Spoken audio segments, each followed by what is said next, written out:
Assalamualaikum warahmatullahi wabarakatuh. Saya Syahri Ramadan. Kali ini saya akan mempresentasikan hasil dari pekerjaan saya di website TryHackMe tentang passive reconnaissance.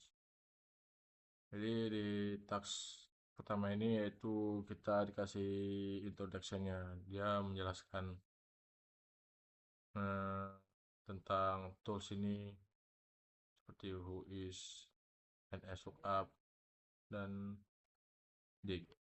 Eh, Jadi reconnaissance ini adalah proses mengumpulkan informasi tentang target sebelum melakukan serangan. Jadi ini dibagi menjadi passive reconnaissance dan active reconnaissance. Eh, Passive reconnaissance berarti tidak berinteraksi langsung dengan target dan tidak terdeteksi, seperti melihat media sosial atau membaca data publiknya. Sedangkan active recon berarti sudah berinteraksi dengan target dan bisa terdeteksi. Jadi tahap ini menekankan bahwa pengumpulan informasi adalah langkah awal sebelum melakukan penyerangan. Untuk jawaban di question ini kita tidak perlu menjawabnya.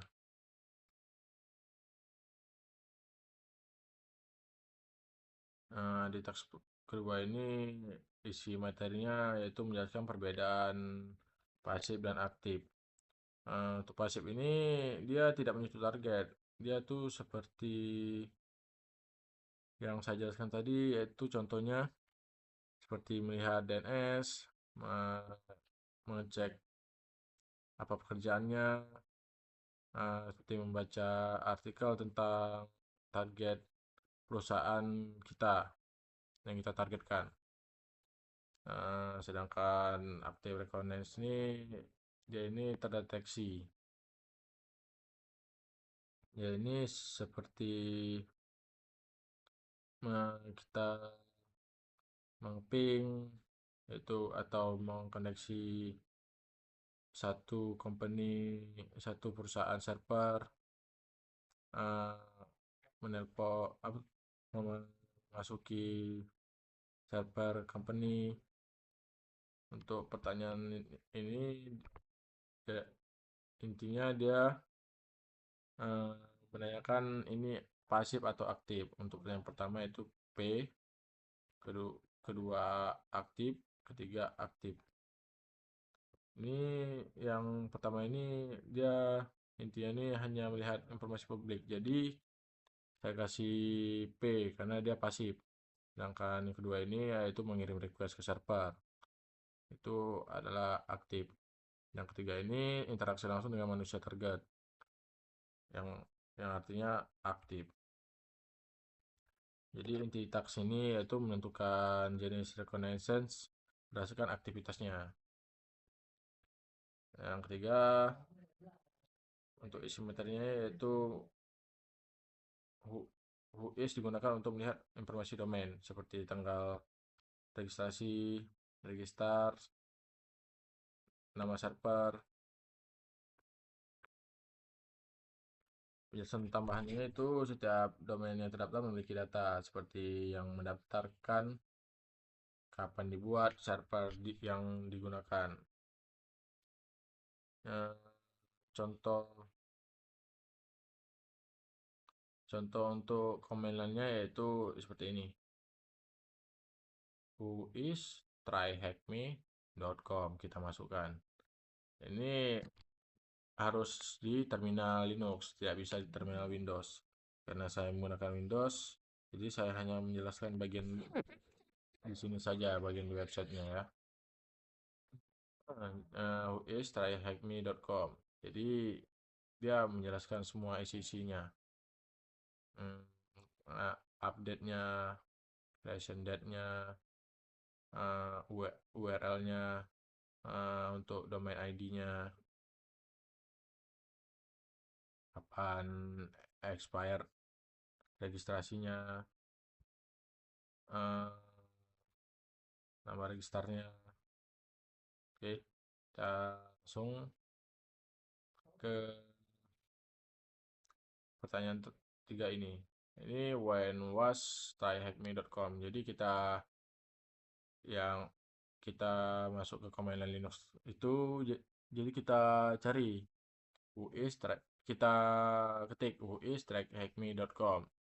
Jadi nanti kita tahu kapan pembuatan tryhackme.com itu. Jadi ini tanggalnya pembuatannya, yaitu 2018 bulan 7 dan tanggal 5. Dan what is the register of tryhackme.com, yaitu di sini registernya. Jadi kita dapat melihat informasi tersebut, yaitu nama registernya namecheap inc. Ini dia namecheap.com. Dan untuk pertanyaan ketiga ini yaitu which company is tryhackme.com using for name server. Jadi dari sini dia menggunakan yaitu menggunakan Cloudflare ya. Cloudflare.com untuk server yang dia gunakan. Kita lanjut ke task keempat. Di task keempat ini isi materinya itu DNS digunakan untuk menerjemahkan domain menjadi IP address. Jenis DNS recordnya yaitu seperti ini, query type-nya dan hasilnya. A yaitu untuk IP address-nya, sama seperti AA ini untuk melihat IP juga. MX ini yaitu melihat mail servernya. TXT ini melihat informasi tambahannya, text record. Untuk penjelasan tambahannya yaitu text record ini sering digunakan untuk verifikasi domain, konfigurasi email, dan menyimpan informasi tambahannya.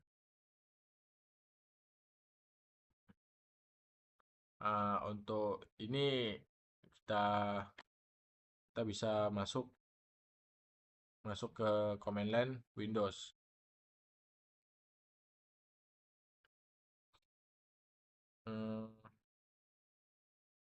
Untuk kita mencari what is the flag there, yaitu kita buka command line, kita ketik nslookup type sama dengan txt dan thmlabs.com. Teks ini jadi kita gunakan tool teks ini untuk melihat informasi tambahannya. Jadi kita dapat informasi tambahannya itu ini yang kita jawab di task keempat tersebut. Oke, lanjut ke DNS dumpster. Di task kelima ini materinya yaitu tool seperti nslookup dan dig, yaitu tidak bisa menggunakan subdomain secara otomatis. Subdomain adalah dapat menyimpan informasi penting, bisa memiliki celah keamanan. Untuk penjelasan tambahnya itu masalahnya subdomain ini tidak selalu terlihat, tidak semua muncul di search engine juga. Solusinya itu menggunakan tools khusus seperti ini, DNS dumpster. DNS dumpster ini dapat menemukan subdomain, menampilkan IP address, menampilkan DNS server, dan menampilkan struktur jaringannya. Subdomain ini sering menjadi titik lemahnya sistem dan sebagai jalur untuk masuk sebagai jalur masuk attacker atau cracker ya.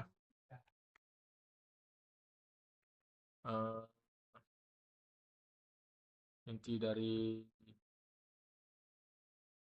pertanyaan ini yaitu lookup.hackme.com dan saya is on interesting subdomain supaya di sini. Dan inti tasknya itu DMS dumpster membantu menemukan target informasi tersebut dari target. Jadi kita melihat ini kan melalui remote. Jadi saya menjawabnya melalui yaitu remote. Untuk task ke-6, untuk isi materinya yaitu Shodan adalah search engine untuk melihat perangkat yang terhubung ke internet.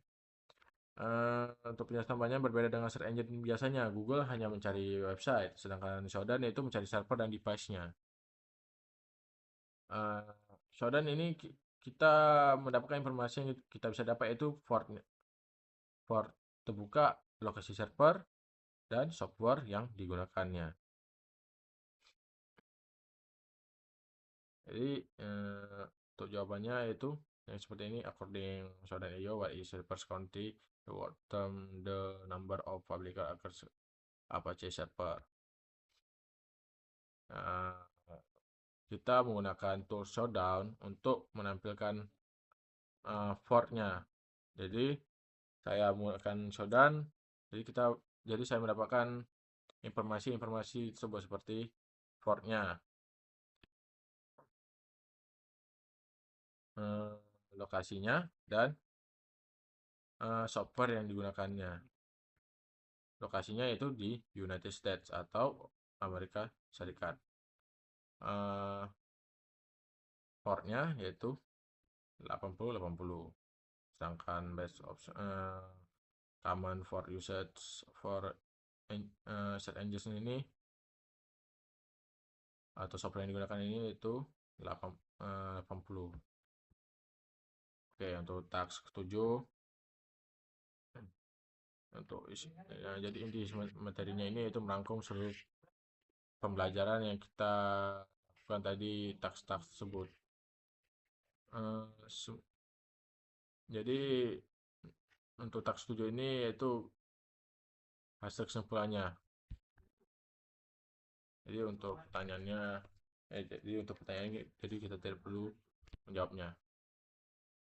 Cek. Dan kita mendapatkan jawabannya. Maksud saya benar.